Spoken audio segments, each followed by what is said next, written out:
कैसे हैं?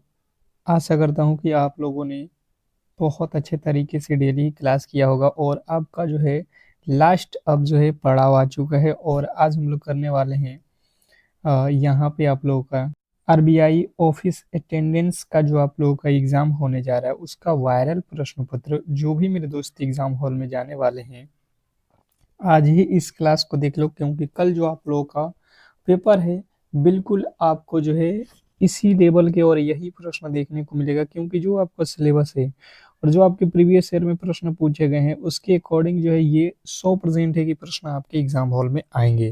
तो अगर आप पूरी क्लास को कर लेते हो तो बहुत बड़ा बेनिफिट मिलेगा जब आप एग्जाम हॉल में बैठोगे 28 फरवरी यानी कि कल। बहुत कम समय है आपके साथ सामने जो है 2-4 घंटे ही अब बचे हुए हैं और ये लास्ट अंतिम क्लास आपको देखने को मिल रहा है जो कि आपके एग्ज़ाम हॉल में जाने से पहले आपको कराया जा रहा है। तो कहीं से भी इस क्लास को मिस मत करना, जो भी मेरे दोस्त एग्ज़ाम हॉल में जा रहे हैं, इस क्लास को पूरा का पूरा अंत तक देख लो, ठीक है?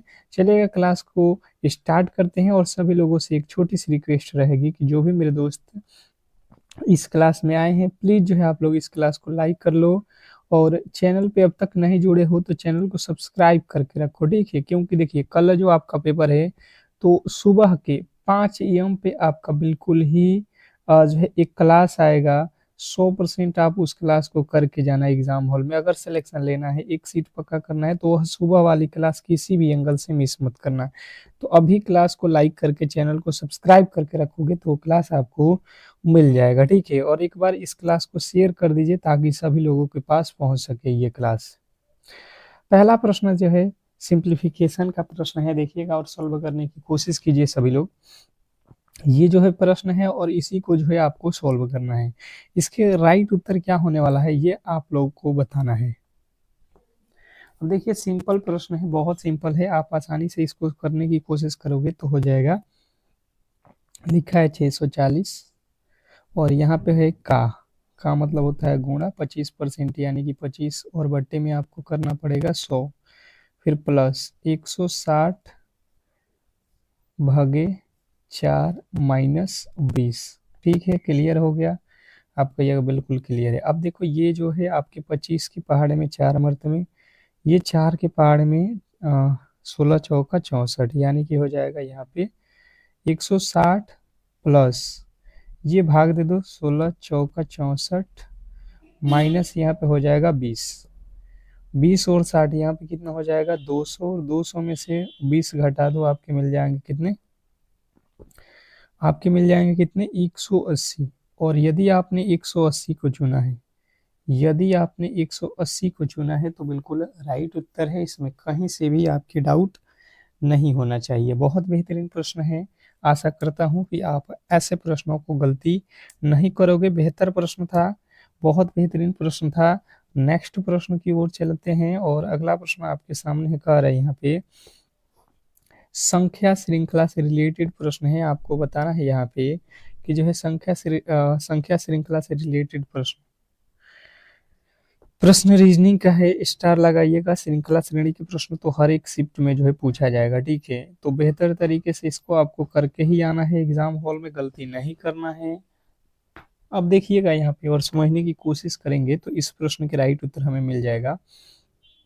इसने लिखा है 4 और 4 से हो गया 9, 9 से हो गया 19, 19 से हो गया 39, 39 से यहाँ पे हो गया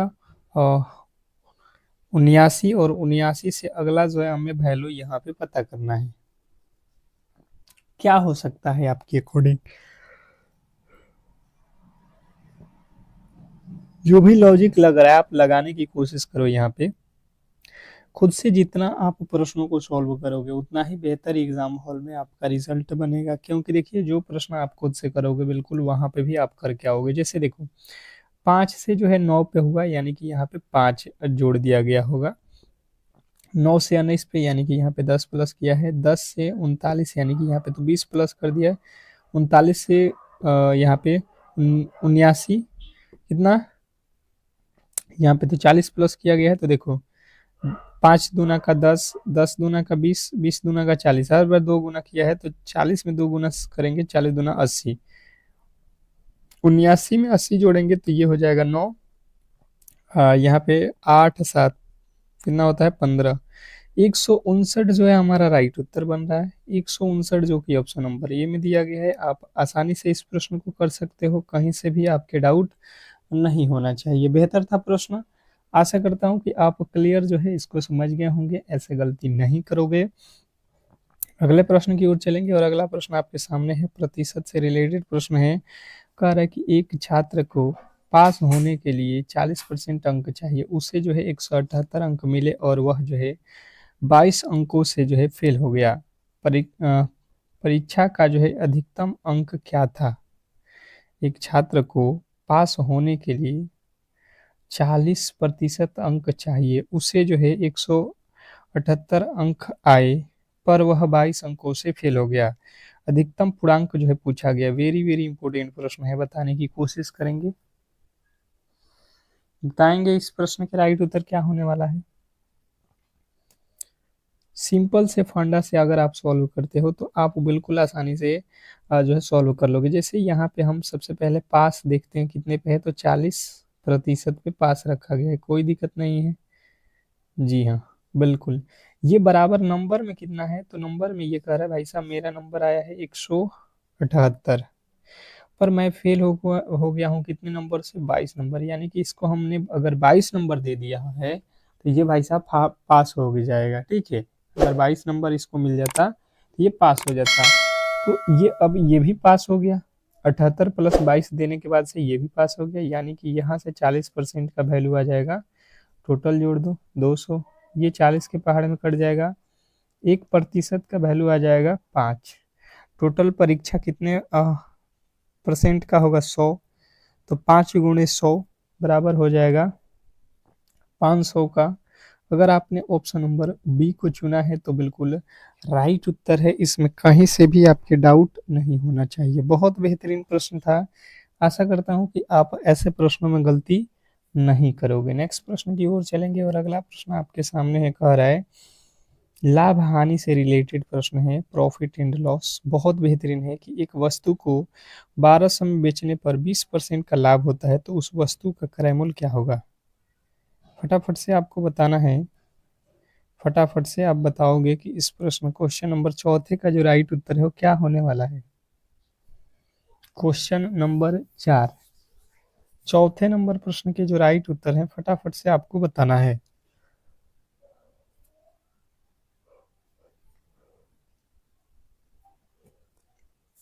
लगाइए लॉजिक, यहाँ पे बताने की कोशिश कीजिए सभी लोग। जैसे आपको यहाँ पे दिया गया है 1200 रुपया, ठीक है जी, कोई दिक्कत नहीं है। बेचने पर हमें 20% का लाभ हुआ है। मतलब अगर आप समझने की कोशिश करोगे कि जो है अगर हमने 100 रुपया का सामान खरीदा है तो 20% का लाभ कमाना है। यानी कि हमने कितने में बेचा है, 120 में। खरीदा कितना में हमने, 100 रुपया का था, बेचा कितना में है, 120 रुपये में। मतलब हमें जो है यहाँ पे देखना है प्रॉफिट कितना का हुआ, तो 20% का प्रॉफिट हमें कितना मिल रहा है, 20% का। हमसे पूछा गया है कि भाई साहब क्रय मूल्य, तो क्रय मूल्य कितना है हमारा 100। तो 100 को रखेंगे ऊपर और जो है 120 को रखेंगे नीचे। 120 से 120 कट जाएगा 10 मर्त में। यहाँ से हो जाएगा आपका 100 × 10 बराबर 1000 जो है रुपये का जो है आपके ऑप्शन नंबर बी वाले बिल्कुल राइट उत्तर हैं। कहीं से भी आपको गलती नहीं होना चाहिए। बहुत बेहतरीन प्रश्न था। नेक्स्ट प्रश्न की ओर चलेंगे और अगला प्रश्न आपके सामने है। औसत से रिलेटेड प्रश्न है कि 5 क्रमिक सम संख्याओं का औसत 42 है, सबसे छोटी संख्या ज्ञात करना है आपको। 5 क्रमिक सम संख्याओं का औसत 42 है, तो सबसे जो है छोटी संख्या आप लोगों को ज्ञात करना है। क्वेश्चन नंबर आपके सामने 5वें पे आ चुके हैं। 5वें नंबर प्रश्न के जो राइट उत्तर है फटाफट से आप बताने की कोशिश करोगे। क्वेश्चन नंबर 5 बहुत बेहतरीन प्रश्न है, समझने की कोशिश कीजिए। सबसे पहले देखिए यहाँ पे 5 क्रमिक सम संख्या है, ठीक है। क्रमिक का मतलब हुआ है क्रम के अनुसार। तो देखिए ये 42 20, ये क्या है, औसत है। औसत मतलब आपको ये बीच वाला हिस्सा दिया जाता है। तो इसके पहले अगर आप देखोगे तो इसके पहले क्या आ जाएगा, 40, और 40 से पहले आ जाएगा 38। फिर इसके बाद में हम चलेंगे, ये हो जाएगा 42 और ये हो जाएगा 44। देखो यहाँ पे हमने जो है इसके बिल्कुल पैटर्न को निकाल लिया। इसने कहा है, सॉरी 42 है ना, तो ये हो जाएगा 44 और ये हो जाएगा 46। देखो सम संख्या 38, 40, 42, 44, 46। अब एवरेज क्या होता है इनके बीच वाला, तो दो ठो इधर से काट दो, दो ठो इधर, बीच में आपका औसत बन गया। सबसे छोटी कह रहा है तो सबसे छोटी पहला देख लो, 38 जो है सबसे छोटी संख्या, बिल्कुल आपका राइट उत्तर है। अगला प्रश्न आपके सामने है समय और कार्य से रिलेटेड। कह रहा है कि एक काम को 10 दिन में ए और बी जो है 15 दिनों में पूरा कर सकता है, दोनों मिलकर इस काम को कितने दिनों में समाप्त कर सकते हैं, यही आप लोगों से पूछा गया है। आपसे जितना पूछा जाए अगर उतना करोगे तो बिल्कुल कभी भी गलती नहीं करोगे। ए कह रहा है कि भाई साहब हम तो कोई काम है उसको 10 दिनों में कर देते हैं, बी उसी काम को कह रहा है कि हम तो भाई साहब कितने दिनों में करते हैं, 15 दिनों में करते हैं। तो यहाँ से 10 और 15 का आप क्या कर लो, एलसीएम ले लो, ताकि टोटल जो है काम पता चल सके। 30, 10 के पहाड़े में 10 × 3 = 30, 15 के पहाड़े में 15×2 = 30। हम 3 और 2 को जोड़ेंगे तो हो जाएगा 5, 3 और 2 को जोड़ेंगे तो हमारे पास हो गया टोटल वर्क 5 एक दिनों में। यानी कि एक दिन में ए और बी मिलकर कितने काम करेंगे, ये ए और बी दोनों मिल के 5 काम करेंगे। देख लो, ए करता है 3 काम, बी करता है 2 काम एक दिनों में, ठीक है। तो यहाँ से हम टोटल निकालेंगे दोनों का 5, हमसे दोनों से मिलाकर कराना है, तो टोटल तो वर्क हमारे पास 30 है, और किससे कराना है, ए और बी दोनों से। ए और बी एक दिन में 5 काम करते हैं, तो 5×6 = 30, 6 दिन का समय लगेगा, जो कि ऑप्शन नंबर बी में दिया गया है। अगला प्रश्न आपके सामने है अनुपात समानुपात के प्रश्न की। 3,600 रुपये को जो है एबीसी के जो है 2, 3, 4 के अनुपात में बांटा जाए तो सी का हिस्सा क्या होगा।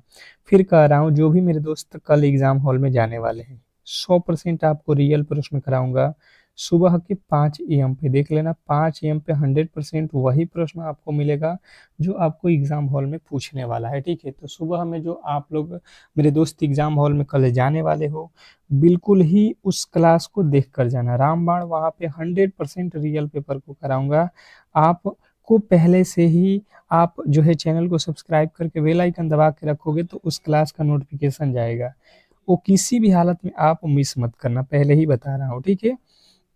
अब देखो यहाँ पे जो है आपको इसके अनुपात में बांटा जा रहा है, तो अनुपात वाले कभी भी प्रश्न को आपको क्या करना पड़ता है, इसमें एक्स वाई कुछ भी लगा लो, ठीक है। यहाँ पे 4x, हम तीनों को बांट रहे हैं, एक को दे रहे हैं 2, एक को 3, एक को 4, टोटल हमारे पास पैसा कितना है, ये इसके बराबर में कर लो 36। हम इसको जोड़ेंगे 4, 3, 7 और 2, 9x, ये बराबर में हो जा रहा है 3600। यहाँ से 9 के पहाड़ में काट दो, 9 चौका 36, एक्स का वैल्यू कितना आ गया 400, एक्स का वैल्यू कितना आ गया 400। हमसे पूछा कि इसका है सी का, सी का हिस्सा देख लो, सी का हिस्सा यहाँ पे है 4, 4x, यानी कि 4 × x का वैल्यू कितना हो जाएगा 400, 4 चौका 1600 जो रुपया आपके ऑप्शन नंबर सी जो है बिल्कुल राइट उत्तर है। बहुत बेहतरीन प्रश्न था, आशा करता हूँ कि आप क्लियर समझ गए होंगे और ऐसे प्रश्नों में गलती नहीं करोगे। नेक्स्ट प्रश्न की ओर चलेंगे और अगला प्रश्न आपके सामने क्षेत्रमिति का प्रश्न है। देखिएगा, कह रहा है एक आयताकार मैदान की लंबाई 20 मीटर और चौड़ाई 15 मीटर है, इसके चारों ओर बाड़ लगाने का जो है 10 रुपये प्रति मीटर की दर से क्या खर्च होगा, ये हम लोगों से पूछा गया है। हमने तो सिंपली आप लोगों को इस तरीके के प्रश्न बेहतर तरीके से बताया हुआ है, आप इसको किस तरीके से करते हैं ये तो आपके ऊपर है।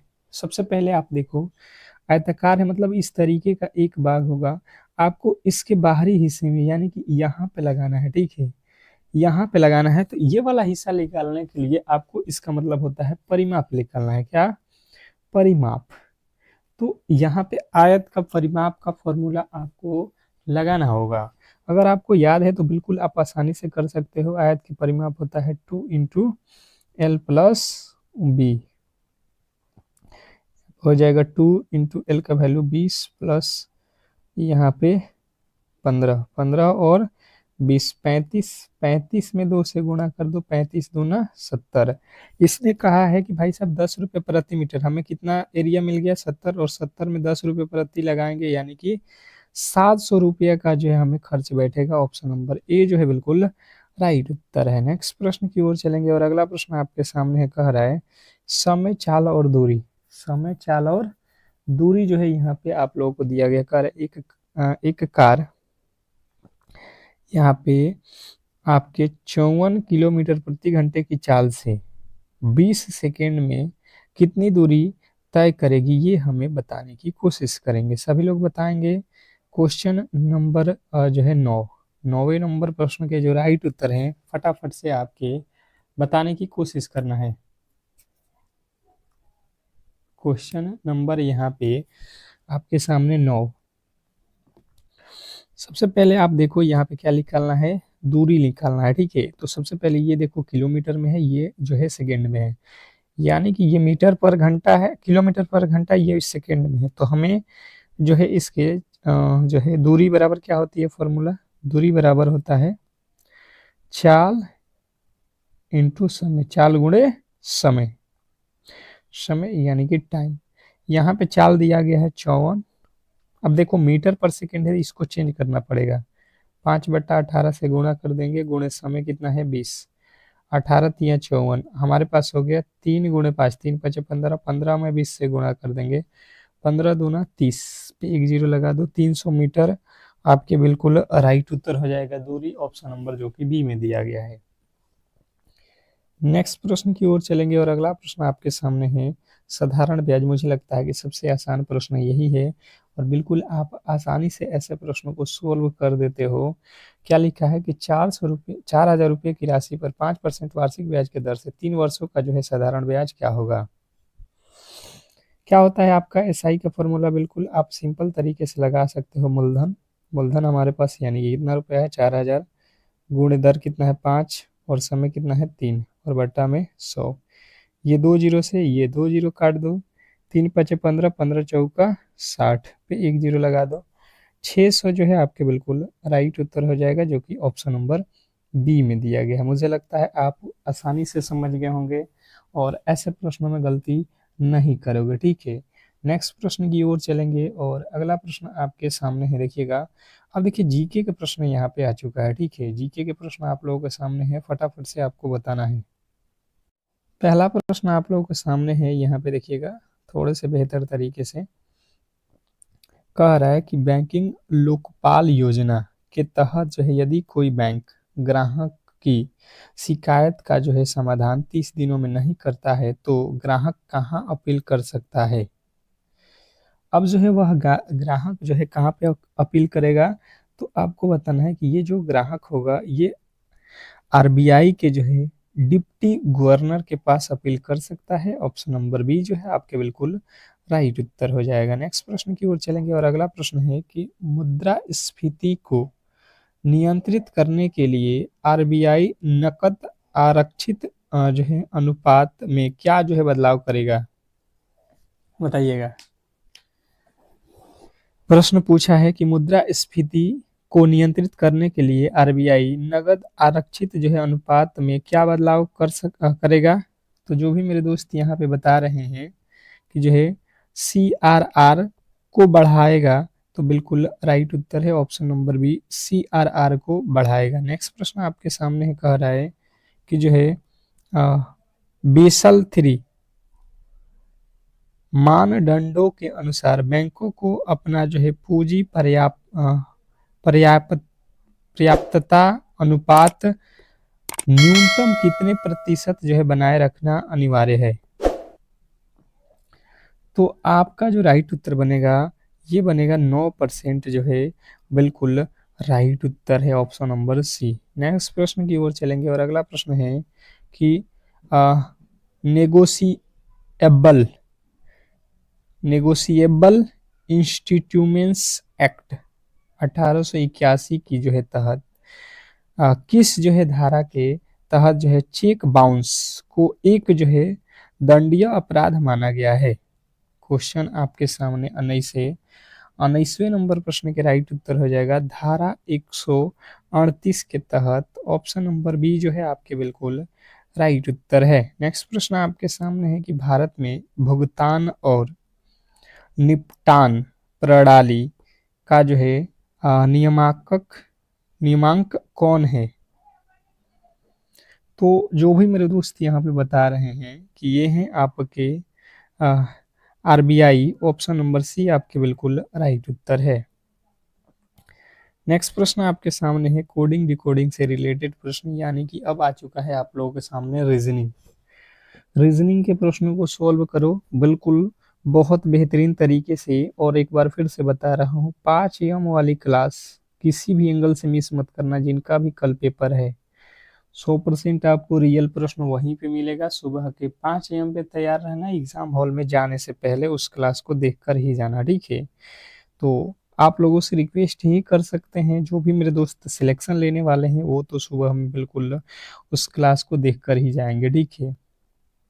चलिएगा, अब देख लेते हैं हम लोग यहाँ पे क्या जो है यहाँ पे लॉजिक है। लॉजिक क्या है यहाँ पे लगाया गया है, ये जो लिखा गया है इसको जो है यहाँ पे कह रहा है इससे संबंध है, तो इसका जो है कोड हमें बताना है। अब ये जो है कोडिंग डिकोडिंग वाले प्रश्न हैं। सबसे पहले देखो, सी लिखा है, सी को आर लिखा है, ओ को एफ लिखा है, एम को यू लिखा है। कोई लॉजिक बन रहा है भाई साहब? कोई लॉजिक नहीं बन रहा है इस तरीके से। अब हम क्या करेंगे कि इसका जो है लास्ट वाला हिस्सा लगाते हैं इस तरीके से। तो आर को तो आर लिखा है, पहला वाला अक्षर इधर पलट दिया। ई को एफ लिखा है, कोई दिक्कत नहीं, एक प्लस कर दिया। टी को यू लिखा है, फिर +1 कर दिया। यू का भी लिखा है, पी का क्यू लिखा है, एम का एन लिखा है। सब में +1 जो है कर रहा है, ठीक है। मतलब अपोजिट करके +1 कर देना है। आपको भी ये ई पहले लिखना है, ई के बाद जो है आपका एन में एक प्लस कर दो, एन के बाद ओ, उसके बाद से आई के बाद जे, सी के बाद डी। ये देख लो कहाँ पे बन रहा है, सभी में है। आपके पास आई के बाद फिर जे, आई के बाद फिर जे, यहाँ पे ई लिख दिया, फिर डी के बाद ई, डी के बाद ई, ई हो गया।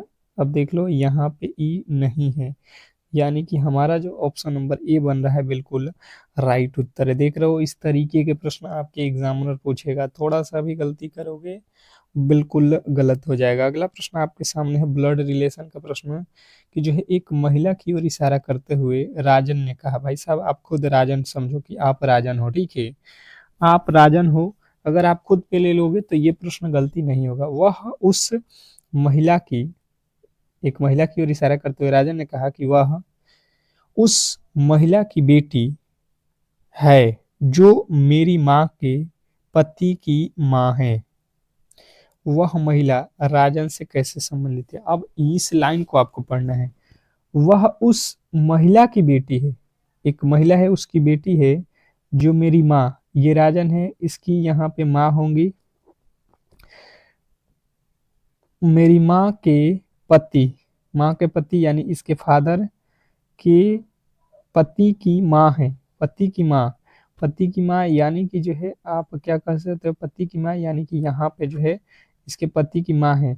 और इसने कहा कि उस महिला की बेटी है, उस महिला की बेटी है जो मेरी माँ के पति की माँ है। तो देखो पति की माँ ये है, इनकी जो है ये कौन है, बेटा, और बेटे के ये कौन लगेगी, अब बेटी। तो बेटी यानी कि यहाँ पे है वो, वह महिला जो है यहाँ पे है, यानी कि आप यहाँ पे हो, आपकी ये कौन है, माँ है, और ये आपके पिता हैं, और ये कौन है, आपकी पिता की बहन क्या होती हैं, आप कहोगे बुआ होती हैं। बिल्कुल आप आसानी से कर सकते हो ऑप्शन नंबर ए, ठीक है, कोई दिक्कत नहीं होने वाला है। नेक्स्ट प्रश्न की ओर चलेंगे, और अगला प्रश्न आपके सामने दिशा रिलेटेड प्रश्न है, कि एक व्यक्ति अपने घर से पश्चिम की ओर 10 किलोमीटर चलता है, फिर बाएं मुड़ता है और 10 किलोमीटर चलता है, फिर जो है बाएं मुड़ता है और 10 मीटर चलता है, 10 किलोमीटर। तो अब जो है वह अपने घर से किस दिशा में है, ये हम लोगों से पूछा जा रहा है। बिल्कुल सिंपल से लॉजिक से आप बना सकते हो।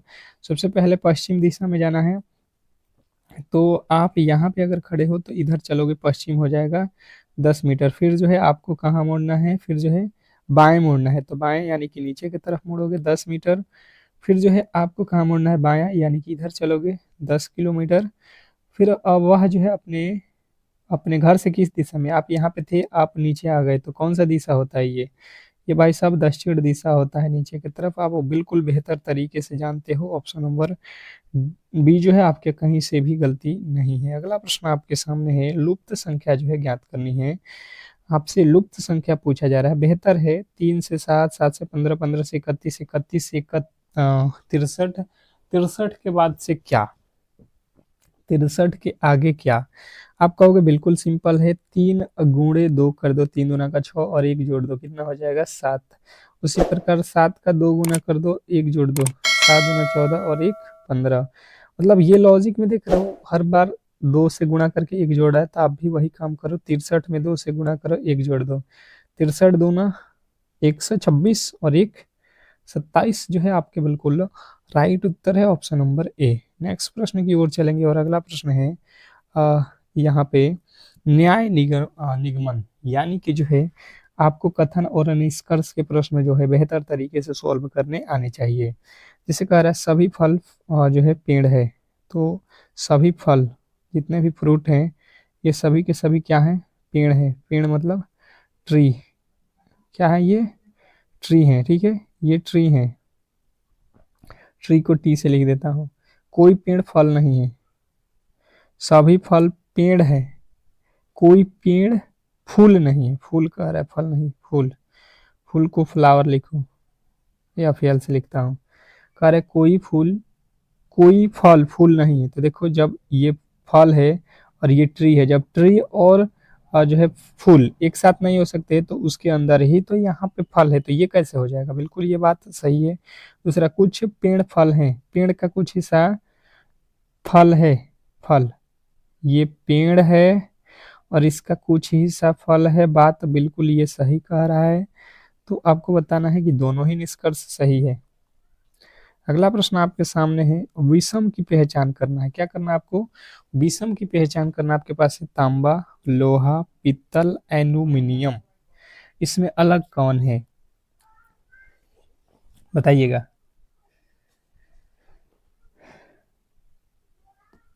तो आप देखो यहाँ पे अगर आप समझने की कोशिश करोगे तो पीतल क्या है, पीतल एक जो है मिश्र धातु होता है। किसका मिश्र धातु होता है, तो ये जो है पीतल एवं पीतल एक मिश्र धातु होता है, बाकी ये सभी के सभी शुद्ध धातु हैं, ठीक है। तो हम जाएंगे ऑप्शन नंबर सी के साथ। अगला प्रश्न आपके सामने है कि जो है वर्णमाला श्रृंखला से रिलेटेड प्रश्न है। श्रृंखला के प्रश्न तो आपको साथ छोड़ने वाला नहीं है, बिल्कुल ही एग्जाम हॉल वाला श्रृंखला से रिलेटेड प्रश्न पूछता रहेगा। इसने कहा है बी डी जे के पी, तो सबसे पहले आपको मालूम होना चाहिए बी होता है 2 पे, डी होता है 4 पे, और यहाँ पे होता है जी 7 पे, के होता है 11 पे, पी होता है 16 पे।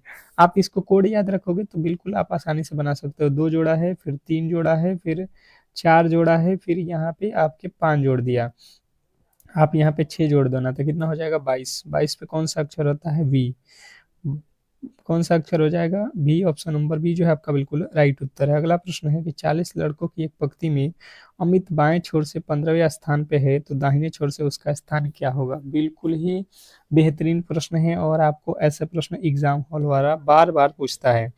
देखो सबसे पहले आप देखो यहाँ से कह रहा है कि कोई व्यक्ति बाएं छोर से 15वां, यहाँ पे है बाएं छोर से अमित का स्थान 15वां, कह रहा है दाहिने छोर से भाई साहब बताओ, जबकि टोटल लोग इसमें कितने हैं, ये कह रहा है कि टोटल 40 लोग हैं। आप देखो अमित को हमने यहाँ से गिन लिया दाएं बाएं से और यहाँ से दाएं से, तो अमित बीच में खड़ा है, इसको काउंट हम लोग दाएं बाएं दोनों से करेंगे, यानी कि ये हो जाएगा 2 बार काउंट, यानी कि जो लोग 40 थे पंक्ति में अब हो जाएंगे 41, तो 41 में से 15 घटाएंगे, हमें मिल जाएगा 26। बिल्कुल आपके राइट उत्तर ऑप्शन नंबर बी। नेक्स्ट प्रश्न की ओर चलेंगे और अगला प्रश्न है कि जिस प्रकार दवा का संबंध रोगी से है उसी प्रकार शिक्षक का संबंध किससे होगा, बताइएगा। जिस प्रकार दवा का संबंध रोगी से है, दवा किसको दिया जाता है, रोगी को ही, दवा की जरूरत किसको है, रोगी को, तो शिक्षा का जरूरी किसको होता है, शिक्षा का जरूरी किसको होता है, तो छात्र को होता है भाई साहब। ऑप्शन नंबर सी जो है बिल्कुल राइट उत्तर है। नेक्स्ट प्रश्न कह रहा बैठक व्यवस्था से रिलेटेड प्रश्न है। वृत्त के केंद्र की ओर मुंह करके बैठे हैं, वृत्त बना लो भाई साहब, केंद्र की ओर मुंह करके बैठे हैं, यानी कि सबका मुंह केंद्र की ओर होगा।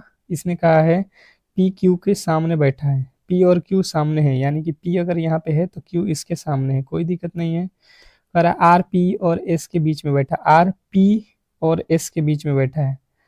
मान लेते हैं यहाँ पे कि आपके सामने पी जो है आर पी और एस के बीच में बैठा है, यहाँ पे पी और एस के बीच में बैठा है आर, आर यहाँ पे बैठेगा तभी तो पी और एस के बीच में बैठेगा, पी और एस के बीच में।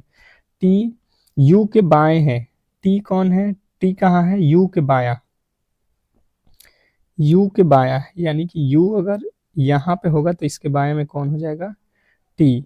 इसने कहा है कि आर के सामने कौन बैठा है, आर के सामने कौन बैठा है भाई साहब, टी बैठा है। टी जो है आपके बिल्कुल राइट उत्तर है, ऑप्शन नंबर बी। नेक्स्ट प्रश्न आपके सामने है कि फरवरी 2026 में आयोजित जो है 69वें जो है फिल्म फेयर पुरस्कार में किस फिल्म को जो है सर्वश्रेष्ठ फिल्म का पुरस्कार मिला। क्वेश्चन आपके सामने 31वें नंबर प्रश्न के जो राइट उत्तर हैं जो भी बता रहे हैं यहाँ पे 12th फेल, तो बिल्कुल राइट उत्तर है। अगला प्रश्न आपके सामने है, हाल ही में भारतीय भुगतान परिषद के अध्यक्ष के रूप में किसे जो है फिर से चुना गया है। तो किसे चुना गया है, आप लोग कहिएगा कि ये चुना गया है विश्वास पटेल। अगला प्रश्न है कि अंतर्राष्ट्रीय सौर संगठन का नया सदस्य बनने वाले जो है 100वां देश कौन सा है। तो ये जो है देश कौन सा बना है, तो आप बताओगे माल्टा। अगला प्रश्न आपके सामने है, 2026 में भारत के अंतर्राष्ट्रीय खेल की जो है मेजबानी कौन सा देश राज्य कर रहा है, कौन सा देश यह राज्य कर रहा है, तो आपको बताना ये उत्तराखंड कर रहा है। नेक्स्ट प्रश्न आपके सामने है कि जो है आरबीआई के वित्तीय साक्षरता सप्ताह 2026 का जो है मुख्य विषय क्या है। तो आपके राइट उत्तर हो जाएगा, इसका मुख्य विषय है सही वित्तीय व्यवहार आपका रक्षक। ऑप्शन नंबर ए जो है आपके बिल्कुल राइट उत्तर है। तो इस तरीके से जो है आज की क्लास को हम लोग यहीं पे समाप्त करेंगे और फिर से आप लोगों से कह रहे हैं कि सुबह में रियल पेपर करके ही जाना। ये रामबाण प्रश्न आपको बिल्कुल सिलेक्शन दिलाएगा सुबह के 5 AM पे। तो अभी क्लास को लाइक करके चैनल को सब्सक्राइब करके रखो, ठीक है। मिलते हैं सुबह वाली क्लास में, तब तक के लिए धन्यवाद।